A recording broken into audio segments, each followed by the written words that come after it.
Good evening. Welcome to another episode of Let the Truth Be Told. And we're back in the studio once again. Me, Stacey, and Lori. And I thank you guys for all our viewers that's out there. I mean, we got a lot of viewers that we see every day that end up saying, "Hey, Sean, I've seen you and Stacey on television, and I really like what I see and like what I'm hearing." So we're coming to you with another episode of Let the Truth Be Told today.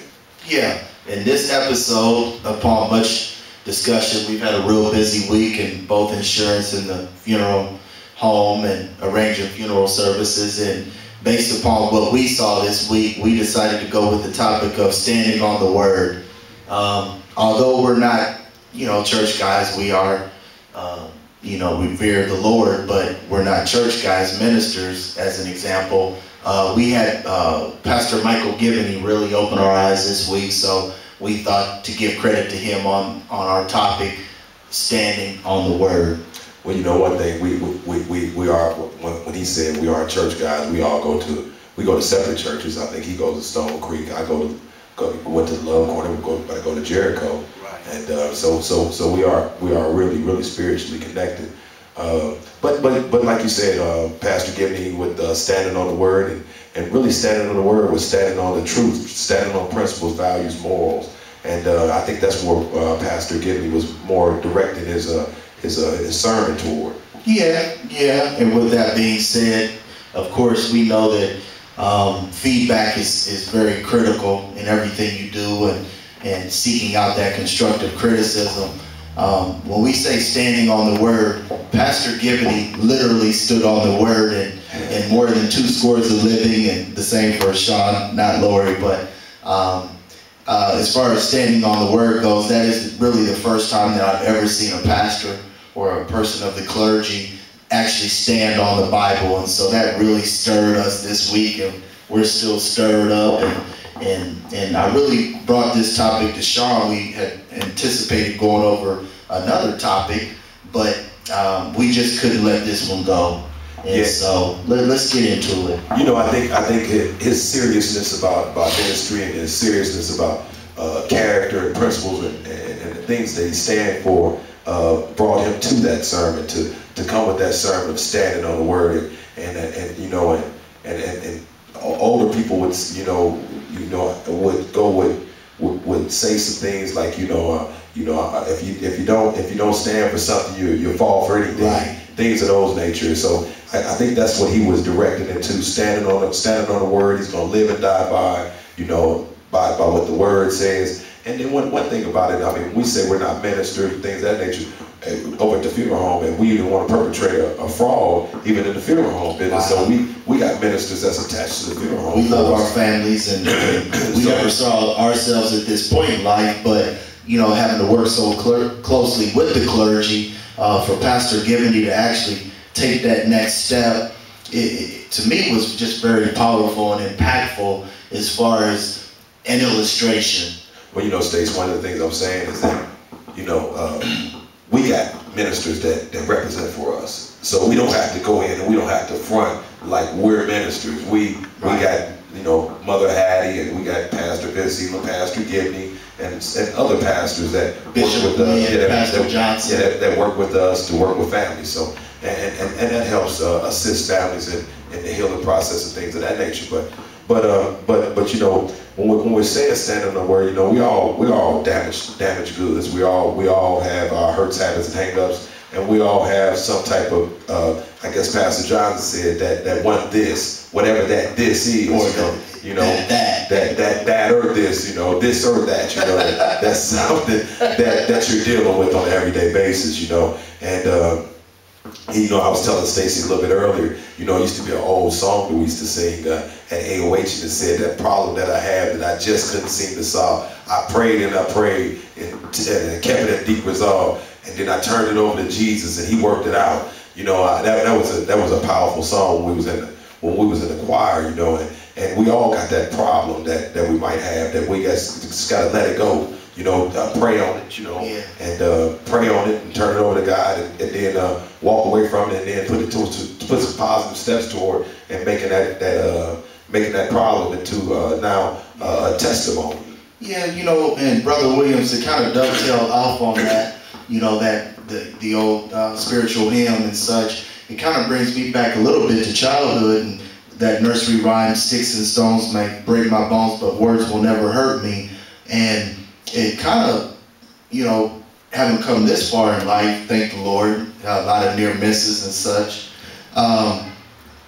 it kind of seems like a total miseducation of how we were raised, and now, you know, what we've seen and been through in these past 2 years serving families, how words can be so damaging. Oh man, words hurt. I mean, And how they can really just transfer wealth or transfer ownership of big things. you know, and I really I love Pastor Johnson to death. I love his step-by-step teaching, walking through the Word. He does walking through the Word on Wednesday nights. But one of the things he said in one of his sermons recently, in February, he went through a chapter in Matthew's, and it talked about how Jesus had got popular, and then all the people started going against him, and they started trying to talk about him and things of that nature.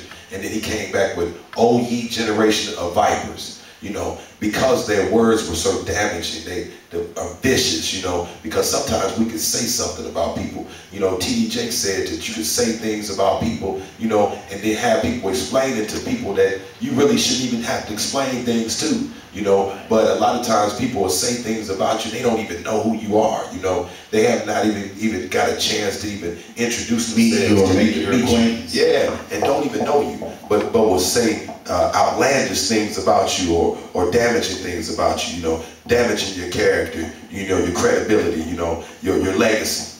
Sure. Yeah. Sure, but that being said, the power of words, though, what about the power of words, and how even in an inter-family situation, how maybe a husband and wife, or maybe two kids that are, you know, their brother and sister, or sister and sister, whatever the case may be, just how even within families, how damaging words can be, and within church homes. And you know, what do you think about that? Do you think that that's kind of the state of where we are now, with the war on families, and the war on Christianity, and the war on heterosexuality? I mean, does that all play into that? Oh yeah, the devil's in the details and all of that.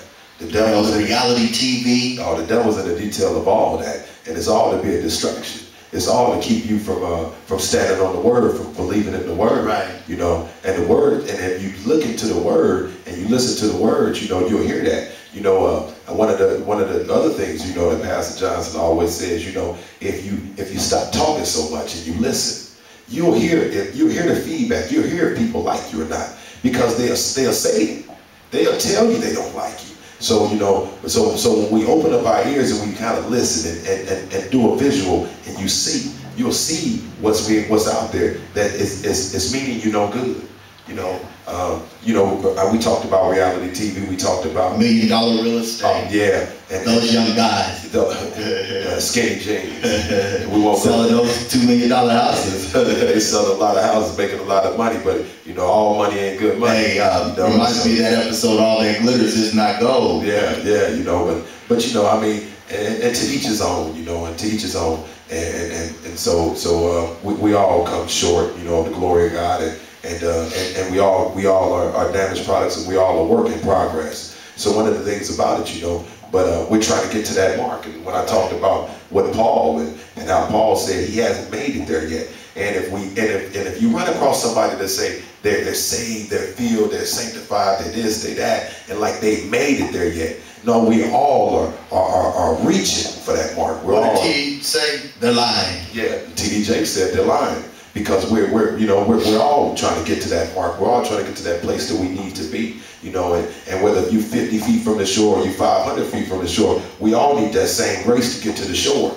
And what we need to be toward each other is helpmates. Right. Helpmates one toward another. So as being a community, we're working together. Didn't T.D. Jakes also say later in that interview with Steve Harvey that being a Christian is one beggar telling another beggar where they got the bread. Where the bread at.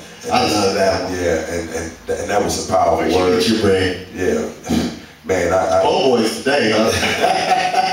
You know, I mean, I get my bread from so many different people. You know? I can't leave out Steve-O. Yeah, I get my bread from so many people, and not just natural bread, you know, just inspiration, you know, and it doesn't have to glitter for me for you to be able to hand me some bread or hand me some knowledge or some tools that will better me in my life, you know, or and that being said, for you too, for you guys, the viewers out there, you know, that's who it's for. I mean, you know, I always grew up on the principles, be careful of that stranger, because that stranger could be an angel. You know, so you always got to be leery of the people that you run across it, and back to standing on the words. You know, I mean, character is everything, and integrity is everything. You know, yeah. And so you know, when I look at my character means a lot to me. Your word is all you got. Word is your bond. Word is your bond, and that's what you can get for free. You know, I mean, Wall Street.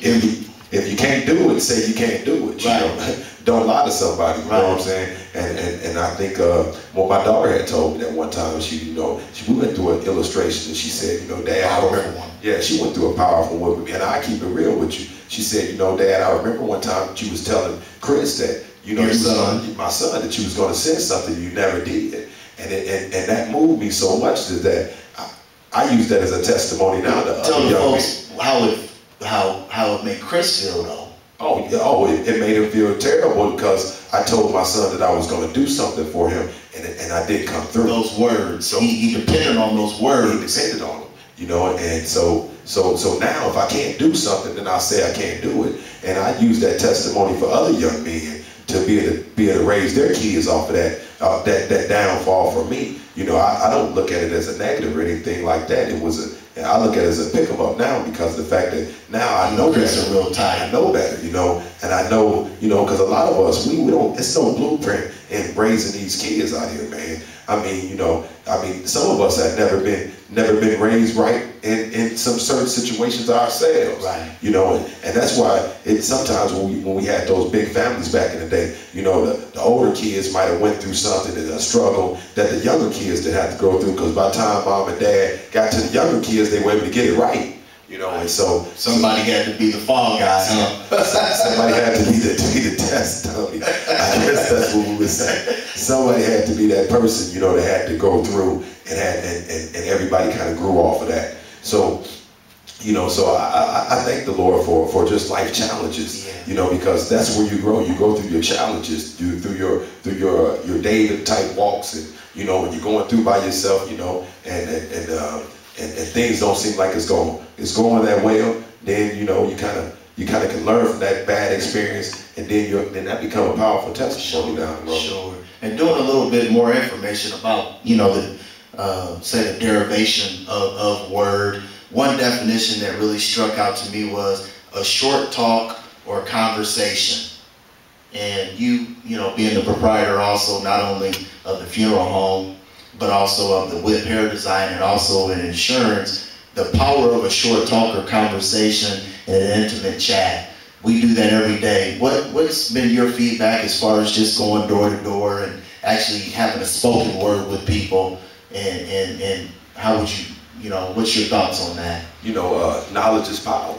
Knowledge is power. So as people see that we're educating them and informing them about their lives, as far as whether it's in insurance or whether it's in preparation for funeral services or whether it's grooming or something of that nature, they want to hear that. They want the knowledge, and a lot of times, this morning on the radio, Pastor DeVita was saying, read it for yourself, show yourself to be approved, and that's in the spiritual realm of reading the Bible.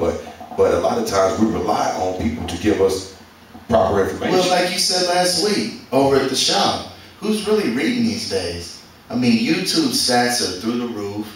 I talked to Lori about how can one video get 20,000 views, and what Lori said is because people don't read, they just depend on those short snippets of videos for information. Right. So I have to kind of somewhat disagree with Pastor in this new millennium. Right. And I mean, with this technology age that we're in, right. We one click away. Now, you could be one click away from the right information or one click away from the wrong information. Yeah. depending upon some Pandora's boxes I've heard you say in the past. Oh, definitely, you know, and depending upon who you want to, which author and views you want to take upon and start formatting your life after, you know, and so be careful in the author that you select, you know, and listening, and try to format what your desires are, but one of the things that, you know, that we want to get onto is when we go back down to insurance and informing people and going that door to door. I remember just having an experience with a young man and the testimony. Yeah, and I was over there, you know, to hooked him up with some insurance, and then he was in his truck, and I would say, hey man, we need you to come in because we need some information from you. Gotta get that phone interview. Yeah, and so he was like, oh man, she want to get some insurance. Oh, when she try to knock me off, you know. I'm like, no, I think your wife, she just really wants you to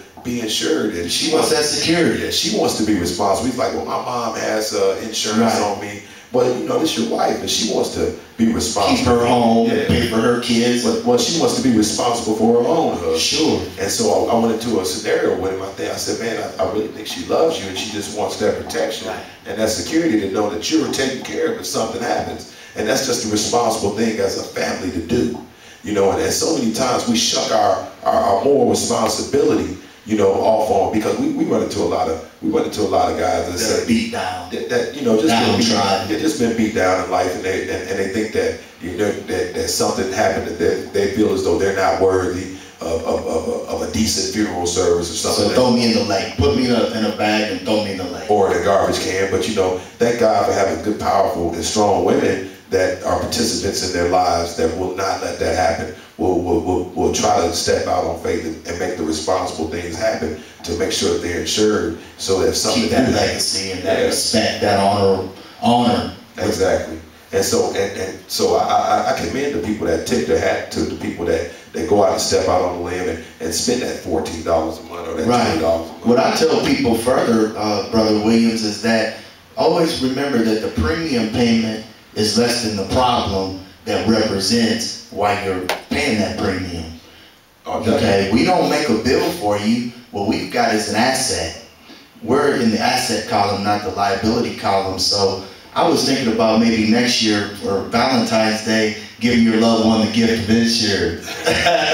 Quit spending all that money for K's. You're spending $20, $30 on some candy. You know the pawn shop's not going to give you what you pay for that ring. Right. So I mean, and it's just good to just have that security. You know, it's good to have that security and feel secure, and know that if any emergency happened, you know. I was talking to a young man before I came over here, you know, and his sister's been sick, and she's getting a little impatient over there at the hospital, and she kind of don't want to stick with one. She's starting to get tired, you know. And he was saying, well, man, we, you know, want to talk to you guys about some insurance and some other things, you know.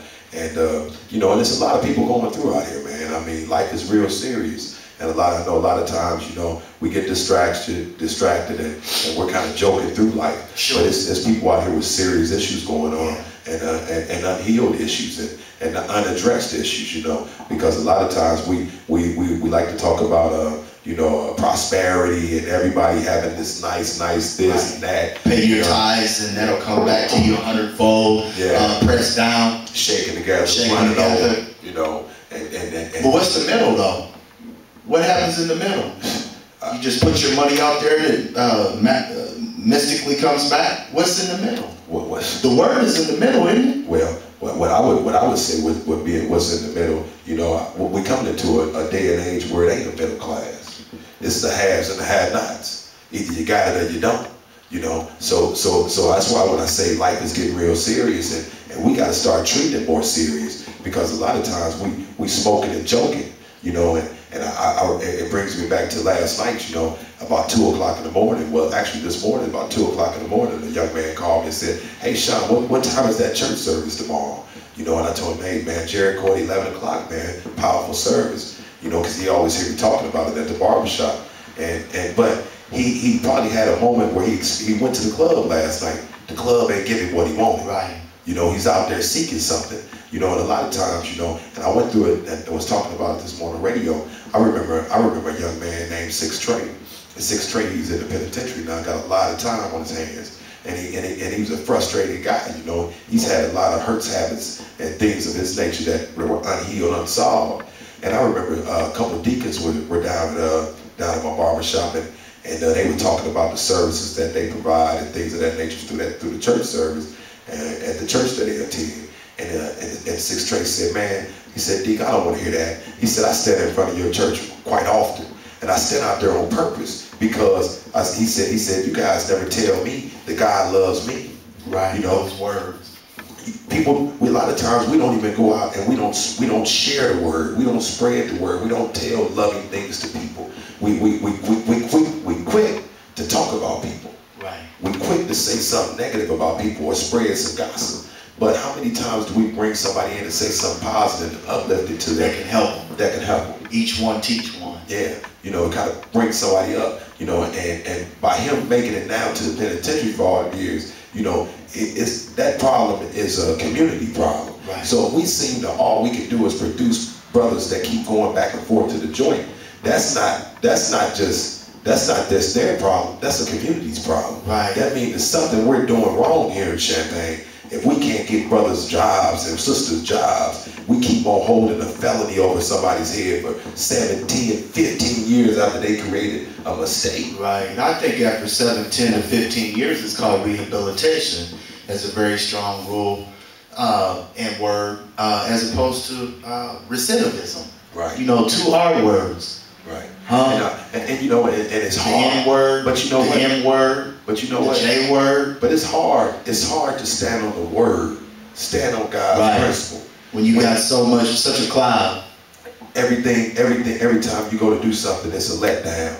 Every time you go to try something different, somebody closes. It's false information. You know, I mean, it's hard for a lot of young men to see themselves out the trap.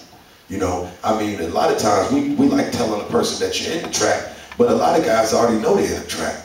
Right. They want to know how to get out the trap. Right, and I think that's where Pastor Gibney was kind of going at that next branch of the tree when he, you know, he kind of became a little somewhat blatant when he said, you know, you're pimping pastor, and I think those strong words were not actually a pimp, but in the grand scheme of things, but just someone that's telling you and standing on a word that's illusory, false, you know, purposely, you know, not true.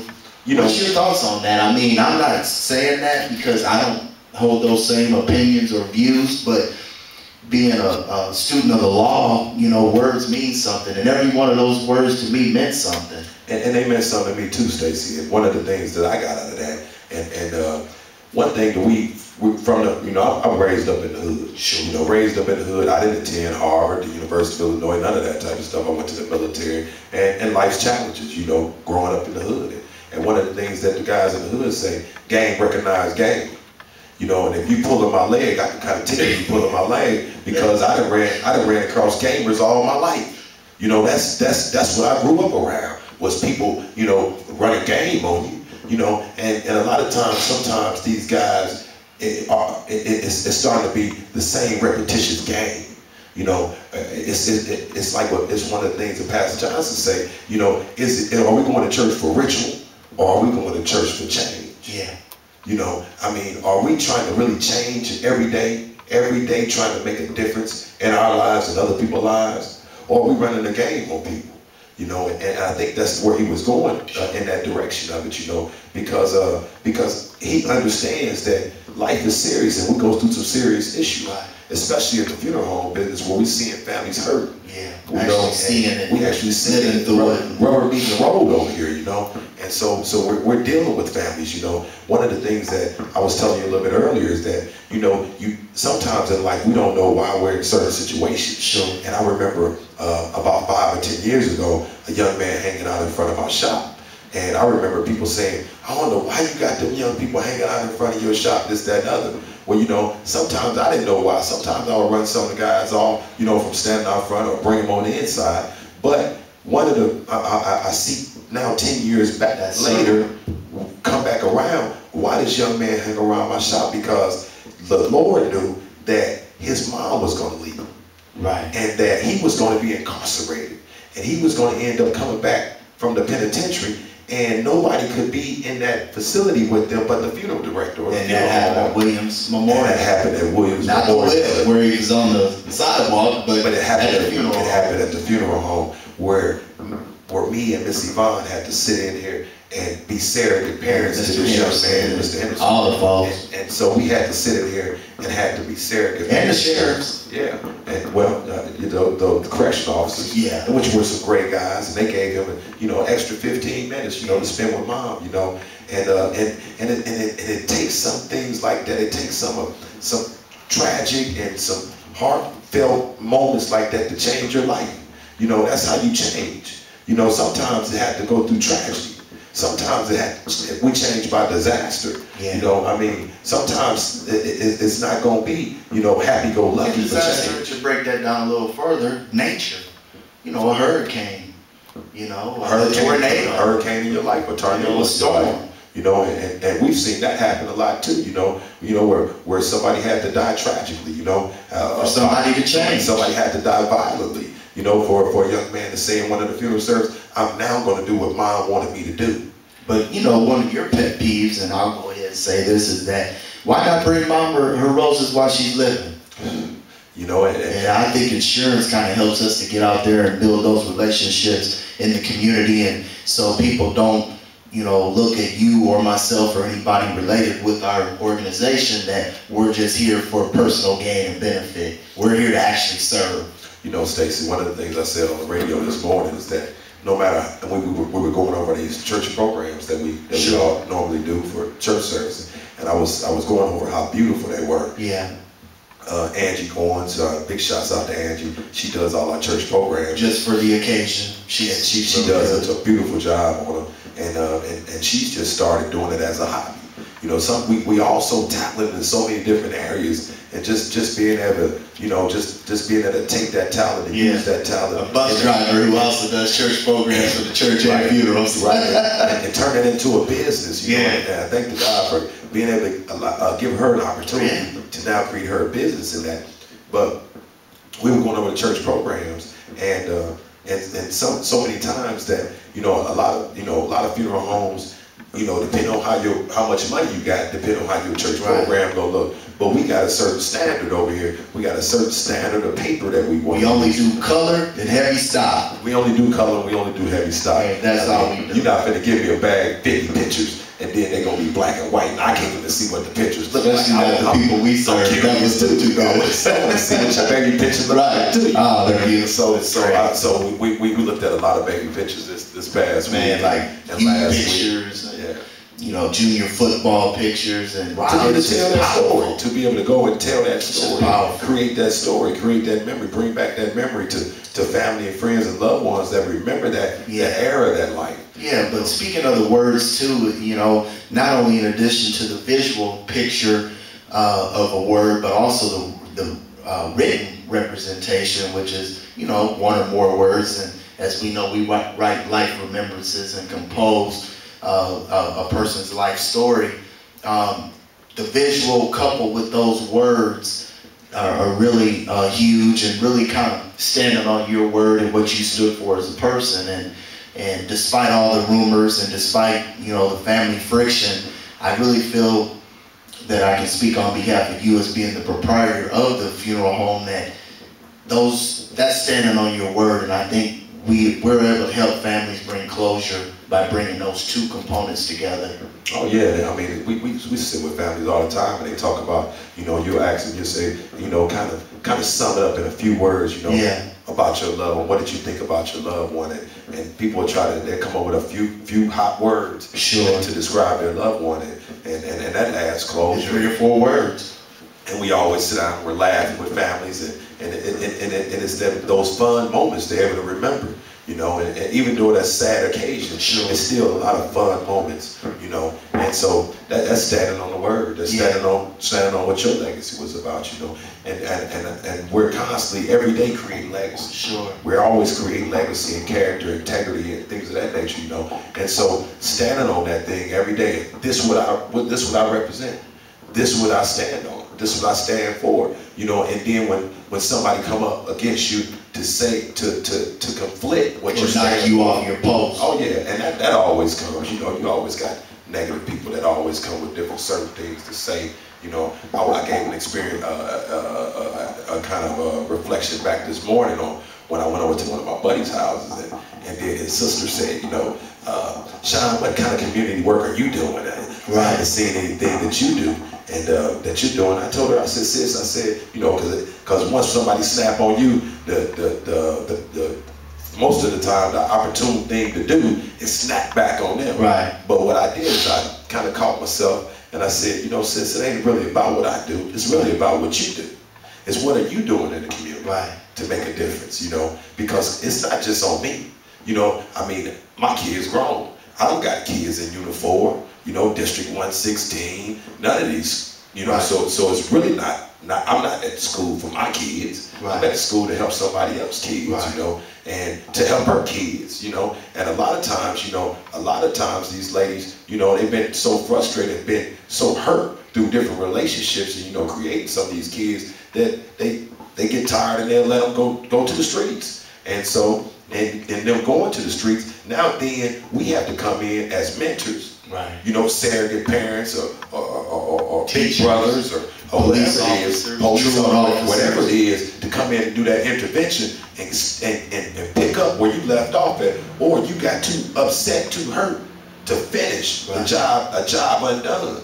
So now we got to step in there to say, hey man, you can make it, you know, and things of that nature, or talk to this Whitney, you know, and hook them up with the big sister, you know. Sure. And so a lot of times, you know, it ain't about what I'm doing in the community. It's really what about you do, what you doing in the community. Yeah.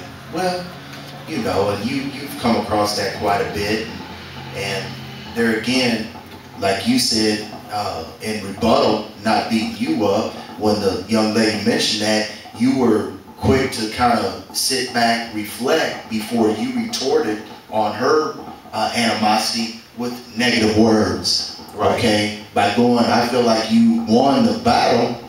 You lost the war, but won the battle because you were kind in your words. And hopefully she can take that back and really resume conversation and dialogue with her child, because it's really about improvement. Overall, I think we can agree that it's really all about improvement. You know, but I understand Matthews, you know, oh ye generation of vipers. You know, I mean, spit venomous stuff out your mouth. You know, I mean, if by me spitting some venomous back to her, is it going to be a help to her? Right. Or will she try to go back and make a difference?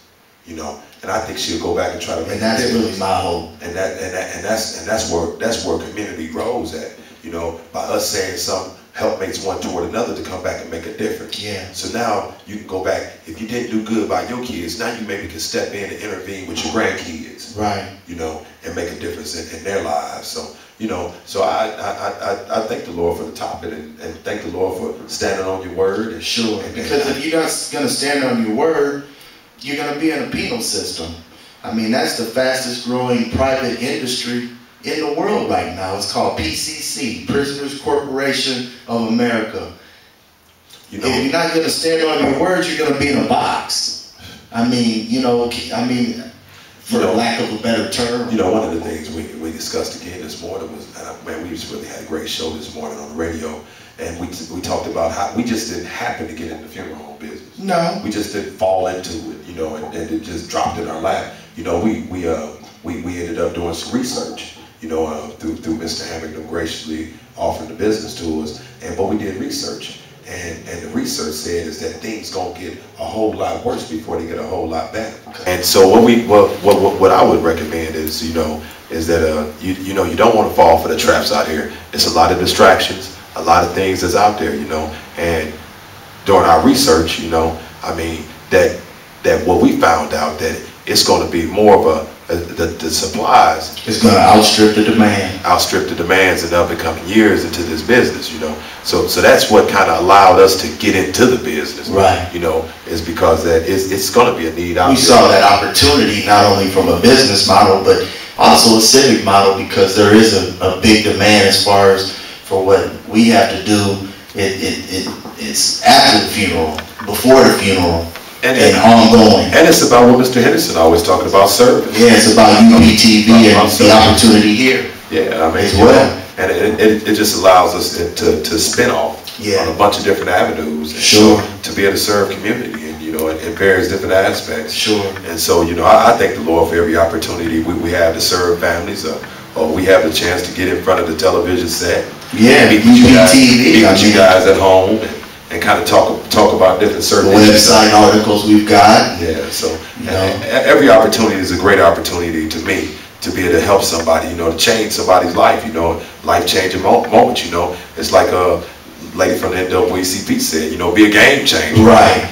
Change the game. Yeah, don't know Kobe's statistics, LeBron's statistics, Dwayne Wade's statistics, the fact Jalen Rose blew his knee out yesterday. Know something about what your future is and what the chart of the course of your kids' futures are, because what you were also saying earlier is, as far as the fruit doesn't fall far from the tree, and how you're really measured by what your fruit does. I think Matthews talked about that too, and talking about, good fruit and talks about evil fruit. Yeah. And the fruit bears what it, the tree bears whatever the fruit is. For whatever that is, good or bad. Whether if it's good or bad. So, and so you have to be careful, and so, that again, try to get more educated on what your purpose is. Sure. One part of standing on the word that I kind of like too is that, let me go back to my definition, an expression or excited utterance, a word of warning. Right. How powerful is that? I think Pastor Gibney, when I kind of look at the parallel there, I think that was a word of warning, don't you think? There was really an energy going on there. I thought the place might catch on fire at one time. Well, Revelations, and when he went into Revelation is a book of warning. It's a book of what's to come.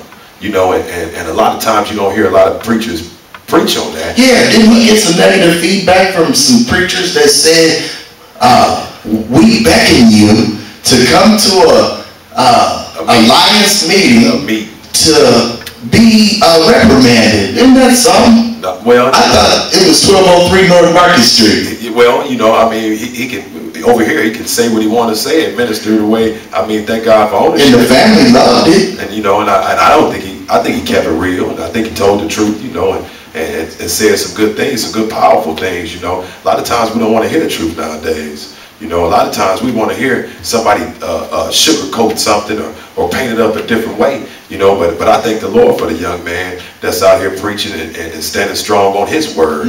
And so I commend Pastor Gibney and what he said and how he said it, and so I don't think he owes anybody. Do you think he ought to be back into the tribunal of his peers? I don't think he owes anybody an apology or anything like that.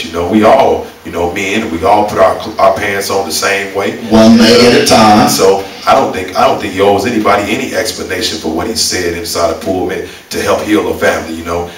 We've watched other guys, in this this business that we're in, and that don't have the compassion for families. Unless it's $100. Exactly. Called an honorarium. $100. And $350 was the highest we heard. And I'm gonna tell you the truth. I'm not talking about you unless I'm talking about you. Right. So love fits. I'm not. So I'm not talking about you unless I'm talking about you. And so that's what I'm saying. And I'm keeping it real. Before I put a dead aim in on somebody's pocket, I want to find out about the person. Yeah. I want to find out. I'm not going to ask you for something that you can't give. We just served a lot of families in this. That's what got us in the service selling to broker insurance. Is because we had 25 families we served, and 17 families ain't have it. And so that made us have some compassion and heart to say, man, what's going on? How do we stop talking about a problem and try to change a problem? And then we went to people that were already in the industry, and they said that's not our problem, that's the people's problem. But we felt as though it was our problem because now it's a family looking for us for advice. And we have nothing to offer them but sorry, can't help you. No, right. and I didn't want us to be known for sorry, can't help you. Right.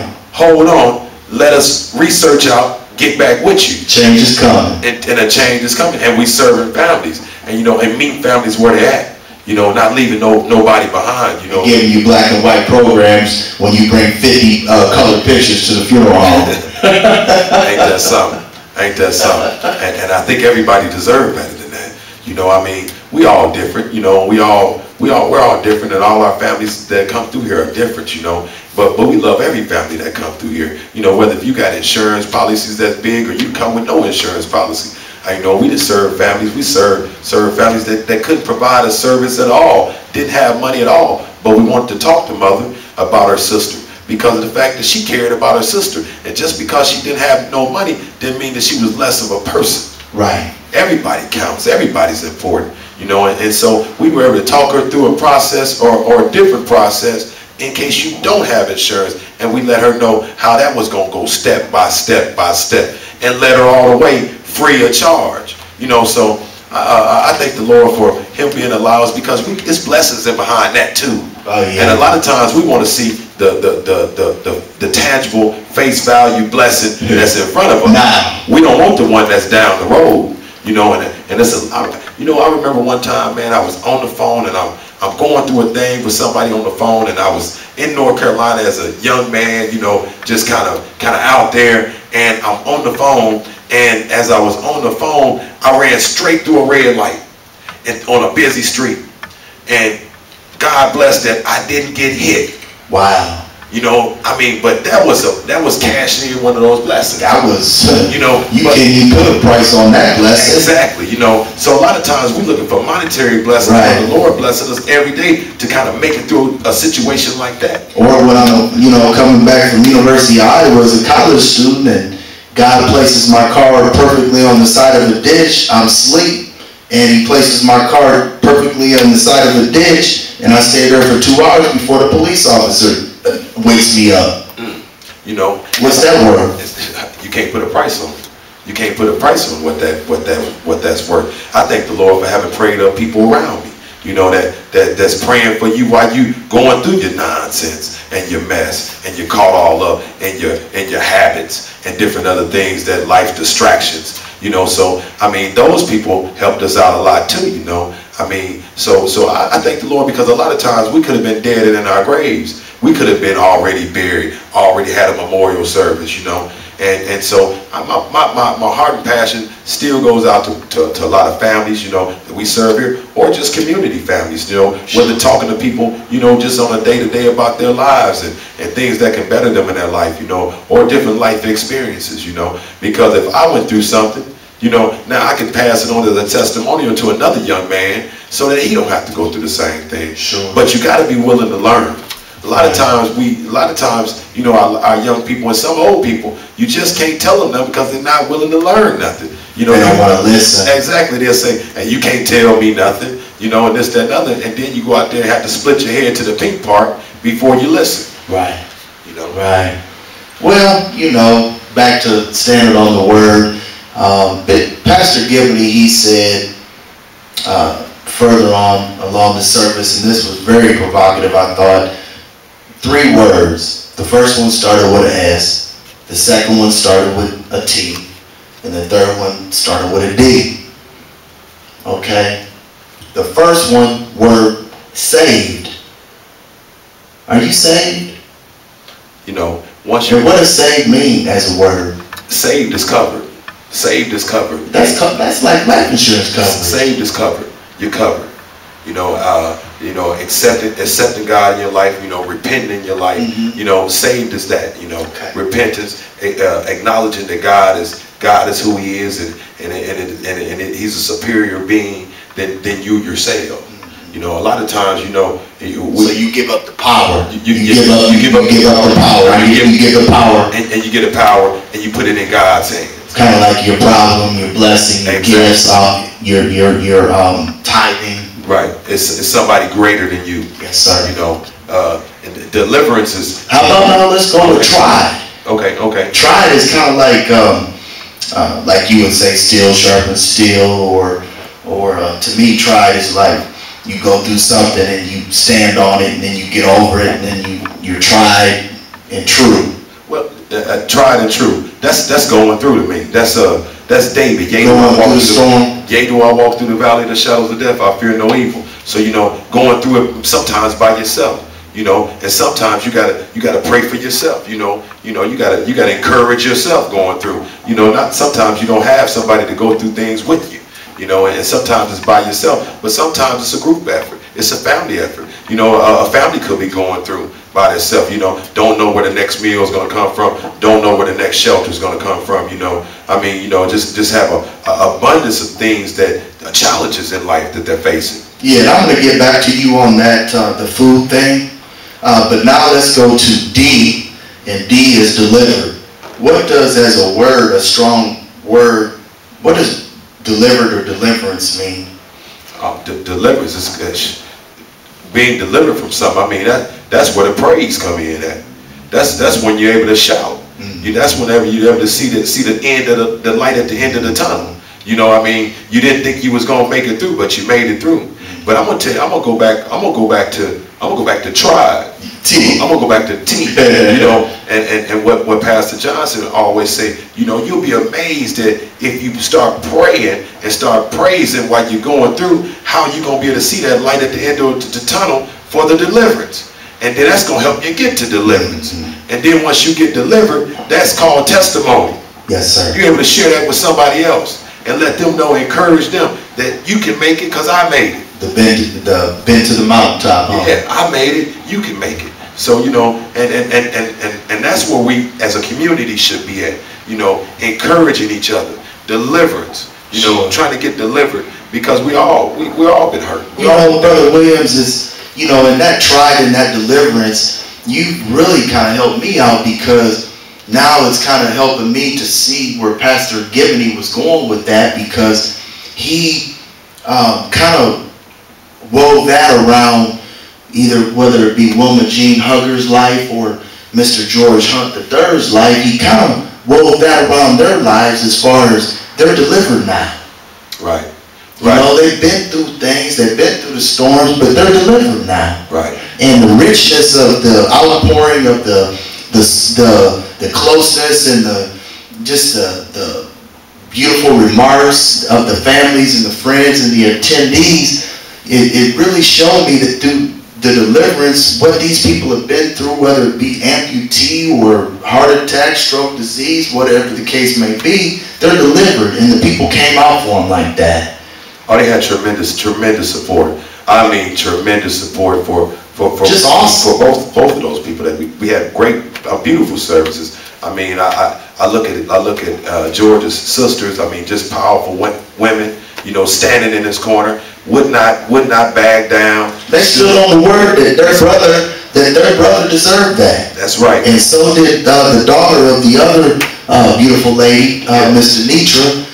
Yeah, and I got this, Sean. Yeah, and she stood on it. She was strong through it, and I'm very proud of her. You know, a young lady I went to school with, and worked at Taco Bell with. I did. I worked at Taco Bell with her. You know, years ago. I loved Taco Bell back then, but you know, I mean, and so I just thank the Lord for those people being strong, but they stood on it that their loved one was important, and that were important to them, and I mean, we seen by that tremendous turnout. You know, that we had standing room only in here for Miss Wilma Jean, and I thank the Lord for her and her life, and she was a strong woman that, you know, wasn't fake or phony. You know, it was what it was when it came to her. You know, either like her or you didn't. You know, and but you know, most people connected with her, loved her. You know, and so a neighborhood icon. Yeah, and I thank the Lord for people like that in our community. You know, that just move around our community, that's loved. You know, and I mean, you can't take nothing away from them. Yeah, that kind of reminds me also of, say, Miss Linda, and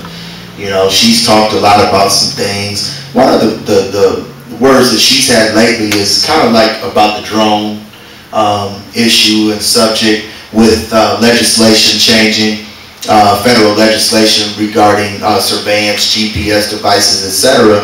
And she's been very outspoken about the drone. Had some pretty strong words about that. What's your position on that, Sean? And really, we're an informational show. We're not political. We're not running for political office, but we're mere information. And what's, you know, I know you've got a close connection with some folks. And what's your position on the drone, or what should the community understand about the drone? You know, I mean, as we're in a technology era, you know, I mean, technology is going to change, you know, all the time. You know, I'm one of those people. I stay in my own lane. Right. I like staying in my lane. I don't like getting in somebody else's lane. You know, one of the things that I talked to either Miss Linda or anybody else that talked about it, I talked about, you know, if you ain't doing nothing, don't worry about nothing. Yeah, Democracy Now! Also on UPTV. I think it comes on Mondays about 10 o'clock in the morning.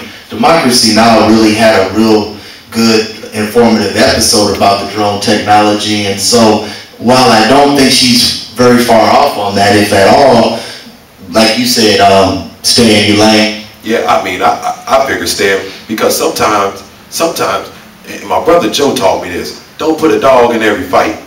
Some things ain't your fight. That some things we worried about is not for us to worry about. You know, some things let the Lord just take care of that for you. You know, it's gonna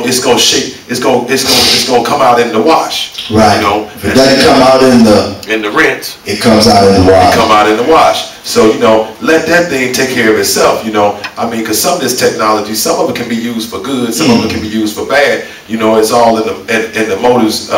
It's all in the motives of the producer or the author of it. You know, and so we don't know what their motives are, if their motives appear or not. But you know, some of these distractions is take you off your focus of standing on the word of what God will want you to do. Mm-hmm. You know, and so while you're worried about this here, you're being lackadaisical on this. Missing the bigger picture, and you're missing what the bigger picture. What is that called? The overplay. What do you say about overplay for the underplay? Okay, that's exactly what it is. That's the overplay for few words to say a lot. Huh? Yeah, so you know, I mean, you can't worry about everything. Something that's out of your control, you can't control that. Mm-hmm. You know, and not everybody's gonna listen to you because the powers to be, you know, that's in charge. You know, I mean, their purpose and their goals are much bigger than what your purpose and your goal is. And so, I mean, you can't control something that you just can't control. Sure. You know, and another thing we had briefly discussed, and when we talked about the T word, which was the tried and true, you talked about just the homelessness issues and the lack of food and such and nourishment. For a strong term, that's called food insecurity. And food insecurity in Champaign County is a problem.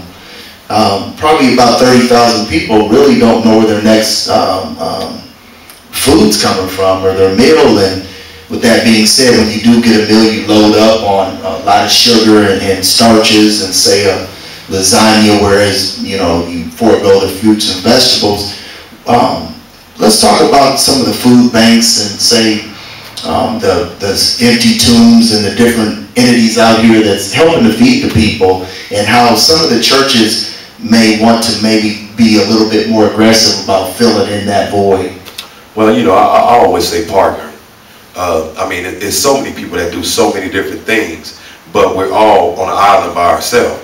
You know, I feel as though if we can support each other, you know, I mean, if Canaan got the drug program and the school program going over there, well, let's support them on the drug program and their school program. But if Love Corner doing the health clinic, well, let's support them in their health clinic. If Stone Creek, they're clothing people and they're feeding people, well, let's support Stone Creek and our efforts from these other churches to go there. And then Prosperity Garden. What a collaborative there with the Land Lincoln Institute and the Don Moyer Boys and Girls Club. That's an example of partnership right there on First Street. You know, Pastor Irvin Williams out at the Restoration Ministry. I mean, what's such a powerful place, you know, because when we went in there for our first service, I could feel the spirit of the place and the helpfulness and the hopefulness that people get when they're coming. And they're come as you are, you know, and everybody's trying to play a part, you know, and trying to support each other in their struggle, you know. And so I felt that when I walked into the door. So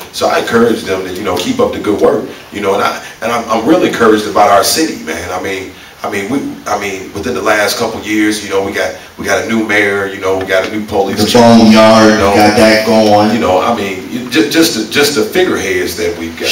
You know, we got a new chancellor, we got a new president. We got Brickmeyer in town. He brought a boatload of money with that downtown collaboration with Royce. You know, that was huge. I mean, just a new football coach, new basketball coach, you know, new athletic director. You know, we got two small school boards, you know, I mean, And we just got so many good things going on for our community. Now, for the African American community, we got to see where we fit in the dynamics of everything. That start with standing on your word. If you say it, do it, right? Yeah. So I say, we've been damaged a lot in this community, but I say brush it off.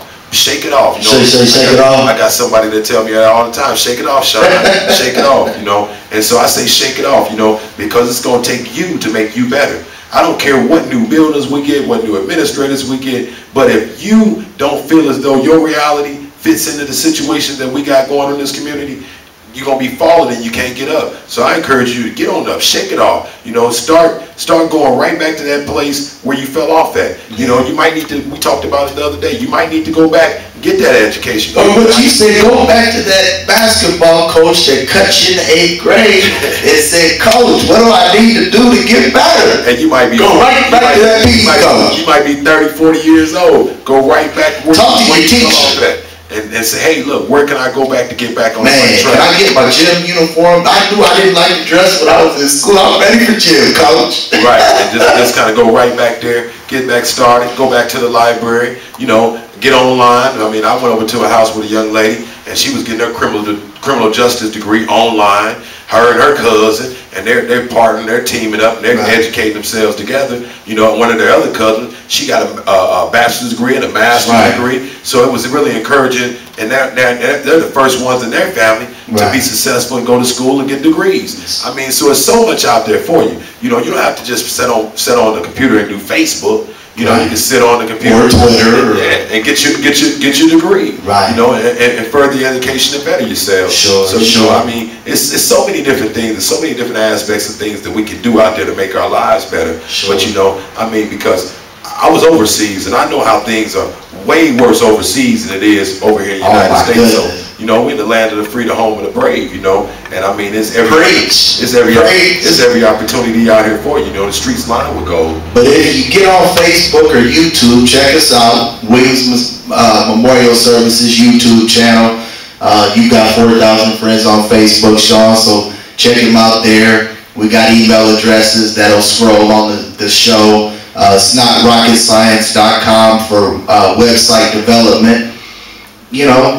Talk to us when we're out there this week. Say hello, ask us how we can help, and we'll sure try to plug that void.